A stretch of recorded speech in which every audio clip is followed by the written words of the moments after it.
Hello, hi everyone, and welcome to Staying Young at Heart. My name is Maria Mera, and I'm your host, and I'm also a financial advisor with Edward Jones. Today, we're going to talk about how to stay or avoid not to stay young and hard by not having pain, and especially back pain. And to help me discuss this topic, I have one of the best health providers in the islands. He is also my personal chiropractor and my very, very good friend, Dr. Rob Tyson. Rob, thank you very much for joining us. Oh, thank you, Maria. It's a pleasure to be here. Okay, so let's start with the basics. What is a chiropractor? Well, chiropractic is a doctor of chiropractics. Is actually our doctors. We are primary care physicians.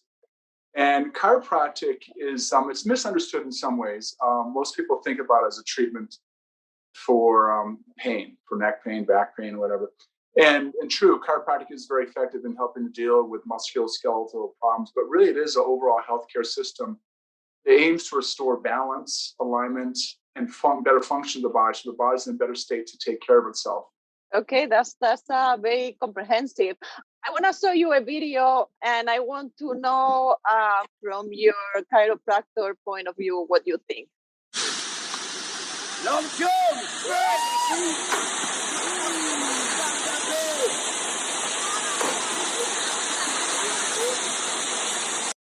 Okay, it's still painful to watch. So yeah, what is your idea as a chiropractor? Trauma for sure. Don't do it. Yeah, you need to get a more vertical entry. So water can be very, very hard at high speeds. Yeah. So this was me a year and a half ago, and from my financial advisor point of view, it's more like get an income rider with that annuity or get life insurance. Get disability insurance. So how are you trained to become a chiropractor? Well, it's you have to get an undergrad degree. I don't think you have to get a full bachelor's. I've been practicing for over 30 years now, but I don't think you need a full bachelor's. What you need is associates of science plus some extra sciences. So about 3 years of undergrad, and then you get into chiropractic college. And from there, it's a 4-year program. So it's about 7 years of education. And go ahead. No, I was going to say that's a big commitment. But go ahead, please. Yeah, it goes, when you're first starting school, it seems like a long time, but it goes by really fast. What made you go into being a chiropractor? After I finished high school in Hawaii, I decided to take a year off and lived up in Colorado for a year, and was working in a restaurant and skiing during the days. And early in the season, I had a really bad fall and really messed my neck up and my shoulder up. And I went to a doctor who referred me to an orthopedist. He told me I needed surgery. My season was over, and this is early in the season, so I was rather depressed about that. And then I got directed to a chiropractor, and this guy spent some serious time with me and put his hands on me, and it made me feel like he really cared. And he told me 2 things. He said, first of all, the body has an amazing ability to heal itself with proper guidance. He said, you're young, you're in good shape. Why don't we work together for a while? And if it doesn't work, then you can start thinking about more invasive, protocols to take care of this. But let's just see what happens. And basically, within like 2.5, 3 weeks, I was skiing again and on the mend. So that inspired me. So, what do you think makes a chiropractor be a good one? And I have my own opinion after experiencing your treatment. But what are your thoughts? Well, I think to be a good chiropractor, you have to, first of all, be, well educated and have, good clinical skills as far as examining and determining what's going on and figure out exactly where the problem is. You have to have, you have to be a people person. That's for sure. You have to, listen very well and, just really let people know that you really care about them. And it's one of the comments I get frequently is like, people say, well, I feel like you really listen to me. And I think, a lot of doctors are so busy that they get in this pattern of they become kind of robotic and they don't really connect with people. So that there's lots of different types of chiropractic techniques. As you know, my mainstay is like kind of traditional manual care, but I also offer technologies that offer a kind of non-force techniques. And there's a lot of techniques in which it's very light, because a lot of people think that you have to be, it's easier for guys, but there's a lot of very successful women and people of smaller stature who have really successful practices and help a lot of people with low force techniques. So, for what I understand, psychology really plays a very important part in the treatment. I'm sorry? Psychology, like knowing the person and knowing what they are going through, not only what they are complaining about, face an important. So what are the conditions that you see mostly? We're in a very specific place, right? Hawaii. Are you seeing most specifically conditions with the back or shoulder, or what are you seeing most in your practice? I think, probably a large percentage of people are coming in with some sort of neck or back complaint. And, it can come from a myriad of sources. It can be through trauma, accidents, sporting injuries, car accidents, lifting injuries. But also what's even more common is the kind of chronic, where there's no trauma at all, but all of a sudden a person is not doing well. They just bent over to pick up something, their back went out, or they're washing their hair, their neck locked up. And that is the result of different stresses. When we look at the body and do assessment, we look at the different stresses that this person has been exposed to, be it physical, chemical, or emotional. And oftentimes it's a combination of those things. But with computers and cell phones and people looking down all the time, that creates lots of neck and upper back tension, which can start to create misalignments. And if you're sitting a lot, or you're not keeping yourself in with good core strength, then that can allow for lower back conditions to develop, and that can start to affect the spine and can progress into very uncomfortable situations. But I also get a number of people who come in just for wellness, and that is, I think everybody should get adjusted, at least once a month, because just time and gravity alone is enough to compress joints and start what we call the subluxation process. Okay, so we continue, and we have a question from one of our viewers, and they say, is cupping an alternative to chiropractic practices? I'm going to say it's not. It's a completely a different form of intervention, and I know it can be very beneficial. I've had cupping done myself. I think it originates out of the healthcare discipline of acupuncture. I'm pretty sure that's where it originated. But we've seen a lot with athletes. It can be very helpful for muscular conditions. And my understanding, and I'm not an expert on it, but my understanding is that the cupping helps to basically lift the skin and helps to increase drainage and stimulate circulation to areas that are experiencing dysfunction or pain.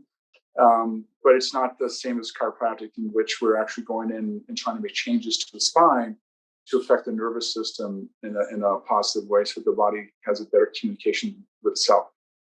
But so following with sorry, I keep interrupting you, but following with that question of the viewer, and I know in Europe they use techniques like we call it in Diva, but it's radio frequency. Is there such a thing that you use also those techniques? Well, we do different modalities in the office to help address the soft tissue or the muscular component. If the patient is in a lot of pain or has an injury, we've got a muscle stimulant that has about 6 or 7 different types of modalities that have different physiologic effects on the tissues, which can then help kind of relax area prior to the adjustment and make the patient feel more comfortable. But I don't have radio frequency. Radio frequency could be, I think, ultrasound, which I don't use in my office. But there's a lot of different electro. It's a little different, but yeah, it's kind of the same with ultrasound. Yeah. There are different ways of seeing a chiropractor from a European point of view or an Asian point of view, or is it the same all over the US, or is different also in Hawaii versus another state? It's pretty sure. I mean, there's different scope of practice may differ from state to state, but I think chiropractic universally on a national level is accepted as a primary care physician, which means don't need to get a referral to go in. You should be able to go and just see your chiropractor or a chiropractor. So it's I think it's universal that way. But state to state, what a chiropractor can do may be different. Like in Oregon, they have very broad laws where they can do all these different things, like take blood, and they can do gynecology and stuff like that. But most states are mainly focused on the spine and the extremities. And going back to your practice and what you see, you definitely improve the symptoms. And can you improve the condition as well? Absolutely. I mean, the main goal is to allow for complete healing. And so there's usually 3 phases of care. There's corrective care, which is a little more frequent, where you're helping to basically get the body to change its patterns and change the alignment. And so it's like working out. You have to kind of work out frequently to get back in shape. And then once you get to the point where the symptoms are abating, the patient's feeling a lot better, then you start to slow down the chiropractic care. You start to introduce exercises and stretches to help them to support the new alignment of the spine. And then all of it is the goal to help the nervous system function better, so that the body's feeling better. So with that, when chiropractic looks at the whole spine holistically, looking at the whole body. And when someone comes with neck pain, I'm still going to check their mid back and their low back. If someone comes with just low back pain, I'm still going to check their neck and their upper back. It's always checking the whole spine to ensure proper function, because a misalignment can be there for quite a while without any symptoms at all, and we want to take care of those. What do you tell to a patient who goes to your practice, and I'm guilty of this, and tells you, so how many visits is this going to take? Well, I can make an estimate, and but typically everyone's individual, and so everyone may respond differently. If someone comes in and they're in good health, and they're exercise and they're fit, and they eat well, and they take good care of themselves, they're most likely to respond a lot better, especially if they listen and take the suggestions that I give them and actually put them to use. Such as, like, maybe you should stop running so much, Maria. For example, sometimes it's backing off. It's backing off your current exercise, or if you're doing the same thing all the time, it creates patterns of imbalance, and that can be a problem. So sometimes you got to change it up. And now you swim forever every day. You're just which is easier on the body. Throwing examples. You're just throwing examples out there, not talking about anyone in particular. It's funny because sometimes I'll give someone stretches and I'll go, so it feels better after the adjustment, but then it comes back a day or two later, and I go, "Are you doing those stretches I gave you?" They're like, I'm like, "Oh, that's a no." Yeah. So it's definitely a no. And for you, do you feel like you could benefit from chiropractor? Do you practice it yourself on yourself? Well, unfortunately, I can't adjust myself, so I have to go see my chiropractor. Although I do wish I could adjust myself. Do you see patients who do? I really wish you could try yourself. This might sound weird, but I think I've told you before. If you only knew how good you are with your hands, you would definitely be very proud of yourself. So are there patients that you tell them, I cannot help you, or everybody has a little bit of hope? Well, absolutely. Well, if someone is having it based on an exam, and if, like, let's say if I examine someone and they've got some pretty serious problems going on, then I will, if I think it's beyond what I can do, then I will definitely, I've got a team of health professionals who I refer out to, a nice list of referrals, and we can get more information. The chiropractic can always help always help someone in the overall picture. But if someone's got a bad herniated disc, or they've got something that no matter how much you adjust them, it's not going to reverse the process, then it's my responsibility to basically acknowledge that. And I have had people where I said, I don't think I'm going to be able to help you. Not that many, but that they come along. Do you believe in back surgery? Oh yeah, I think it's definitely necessary. I just don't think that this should be the last option. Yeah. Yeah. We should So stop, you know, and who are the patients that you see most? Are surfers or athletes, or is more just regular people, or both equally? it's yeah, pretty much all walks of life. You know, I see lots of athletes and you know, surfers and all kinds of athletes, but I also see, you know, people who are just everyday, you know, common folk, and you know, people who are, you know, mothers and fathers who are working a lot and raising a family, and you know, all different walks of life. So what would be the sport that you would recommend number one to practice for everybody to one that is safe, can keep us healthy, can keep our back in good shape, our condition in good shape to stay young at heart? Well, I think universally, swimming is a great exercise because it involves strength, it involves endurance, it's low impact, it's you know, it's meditative. So Mhm. I think, you know, if I was going to like one exercise that everyone can do as long as they can swim, and you can always learn how to swim, is swimming. You know, I think that would be, if there's any one exercise, I'd recommend that, and then you know, yoga to one's capability. I think those two would probably be in the top of what everyone can do. But I recommend, you know, fitness and you know, some form of physical activity to everybody, and everyone comes with different levels of fitness. So you know, just start small. And I tell people, you know, just doing a little bit is better than doing nothing.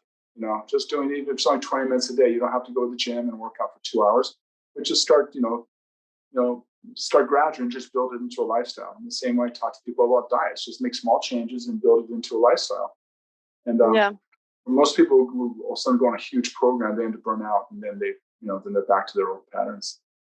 Oh, so my father used to say there is nothing that is really bad as long as you do it in a balanced way, right? Meat is not bad as long as you just have it in a balanced meal plan or with other food. And so same with the sports, right? It's not, running is not a bad sport. It's just don't abuse it.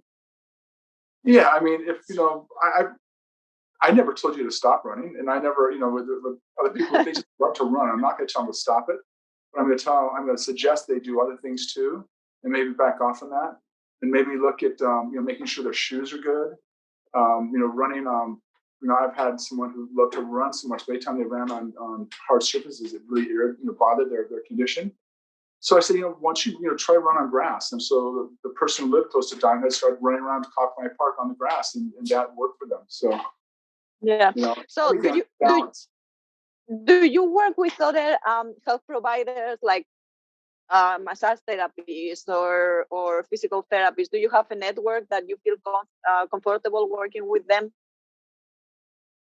Yes, absolutely. I've had both massage therapists and acupuncturists in my office, and I have a network of people who I refer to. You know, both on those complementary forms of treatment, but also a nice network of specialists. You know, the doctors and physical therapists and other people who are really talented in their fields who, you know, I can refer out to when I feel like the patient's condition requires that help.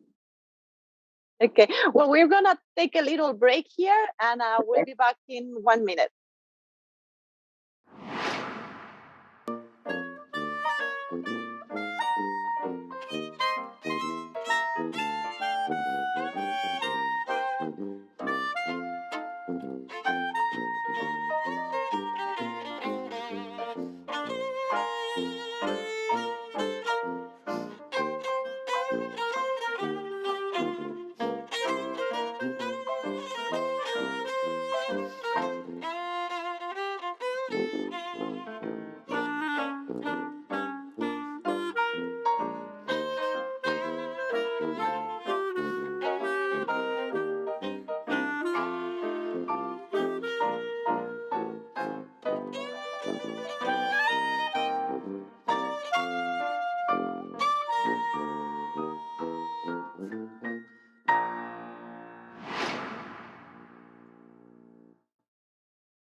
Aloha, everyone, and welcome back to Staying Young at Heart. Today, we are talking with Dr. Rob Harrison, one of the best if not the best chiropractor in the island. And we were talking about different techniques and different providers. And one question that actually one of our viewers is bringing, and it's just a concern that I'm sure you've heard before, but this one is very bluntly saying, what should I tell my friend who has the fear that a chiropractor would snap their neck? Okay, when I see people for the first time, what I tell them is that I have to make sure they're comfortable in doing what's going to be done. And I think first talking to the patient is really important. As I mentioned earlier, that there are a number of non-force techniques where there's actually no popping at all. If when I approach someone, if I feel they're tightening up and there's a lot of fear, and I ask them, "Are you okay? You okay with this?" And I tell them exactly what's going to happen. And even if they say, "Yeah, but I can feel the tension up," I'm not going to force it. So I think first of all is you should never anything if you don't feel comfortable with it, that you shouldn't let it be forced. And it is. I mean, I'll admit, even not to this day, when I get adjusted my neck, it's a little heavy because when the neck adjusts, it's really close to the skull, and so it sounds loud. But Yeah. I try to complete adjustments with as little force as possible. And what I understand, if something doesn't adjust, that's okay, because just moving the spine and stretching the joints a little bit may help. And sometimes, I've had people where they don't really adjust or they don't release like that, but then on the third or fourth visit, then things are starting to move. So you got to kind of give the process time and allow the body to, be in a spot and get it into a place where it's ready to accept an adjustment. And again, if someone, I don't like the sound of popping joints, then I just use the non-force technique, Pro Adjuster, and it's effective. It helps people. So it's nice to have different tools to use when you come across someone who's got a lot of anxiety about getting adjusted. Yeah. The other thing I would tell that friend is that the incidence of cerebral vascular accidents, which is usually what happens, like a blood clot gets thrown and goes into the brain, is so rare. It is so rare. And that's one of the things that when people say, "Oh, my doctor said chiropractic's dangerous." Well, if you look at what we pay in malpractice insurance, it's overwhelmingly that there's a lot more risk, taking medicines than there is getting an adjustment. So there we go. Yeah. And as a patient, I can say, just look for the person that you trust. Can you prescribe medication as a doctor? No. Okay. No. Yeah. And what about COVID? How has COVID affected your practice? It was pretty dramatic. Obviously there's no social distancing in chiropractic. I can't do it over the phone. There's no telemed in chiropractic. At least not doing adjustments. So do you see it improving? Do you see it improving already, or how are things? Yeah, it's coming back. Now? People are still a little apprehensive, but we practice all the sanitization and mask wearing in the office, and make sure that no one's had a fever or been in contact with someone who's positive. Unfortunately, we have nice low numbers in Hawaii, and everyone's pretty safe. Yeah, we're definitely lucky here. Well, I want to finish with a rapid fire number of questions. So I'm just going to ask you a few questions and tell me in 1 or 2 sentences whatever comes to your mind. Best day of your life. Best day of my life? Is this just one? The one. I'm sure there's three. There's three. There's so much time we have. Okay, go ahead. Okay, I'm sorry. The birth of my 3 children. My 3 children. That's awesome. Okay. The hardest thing or the worst day of your life? Oh, I fell on a bike and face planted on the pavement. That was a bad one. That sounds like bad. Favorite food? Favorite food? Yep. I'm gonna go. God, there's so many. That's a tough one, but I'm gonna go Mexican. Okay. Or Italian. Or sushi. Okay. Favorite sport? Surfing. Favorite place? In peace. Okay. Most played song on your phone? Somersault. Favorite body part? Favorite body part? Your favorite body part? On me? Yep. Or your most proud, your pride? My eyebrows. Okay. What person do you admire the most? My dad. I knew you would say that one. What would you tell the 18-year-old Rob? 18-year-old girl? No, your own self at 18. If you could see him now. Yep. You see Rob walking by the street in the street or coming to see you as a chiropractor at 18. Yeah. What would you tell him? I would say, take your time. Don't rush into anything. Think it through. How would you describe yourself? Myself? Yeah. Well, I'm a pretty happy guy. I like people. I like physical activity. I love nature, and I like taking care of people. I like to laugh. I got a good sense of humor. I love music. I like art. I like to play guitar. Something that you're looking forward to in the future? Oh, I'm looking forward to the day when we don't have to worry about COVID and we can all get together and go to concerts and not have to worry about I look forward to the earth healing and just having a healthy and yeah. I cannot agree more with you on that one. Well, thank you so much, Rob. It's you know how I feel about you. You're my best friend, my awesome chiropractor, the person with so much positive energy. So thank you so much for being my guest today. And I recommend everybody to, if you need a chiropractor, just go see him. Thank you, Maria. It's been a pleasure. Thank you for the accolades. But everyone, go find a chiropractor. Just find someone you like, and you can ask friends for referrals. I'm on Hawaii Kai. Always offer free consultation, but there's lots of good chiropractors out there. So everyone should be under chiropractic care. And I'm not just saying that because I'm a chiropractor, but just because I practice it myself. Okay. Well, so this is thanks to you, and mahalo to everyone who's been watching us, and I will see you on our next show, and have a great evening. Mahalo.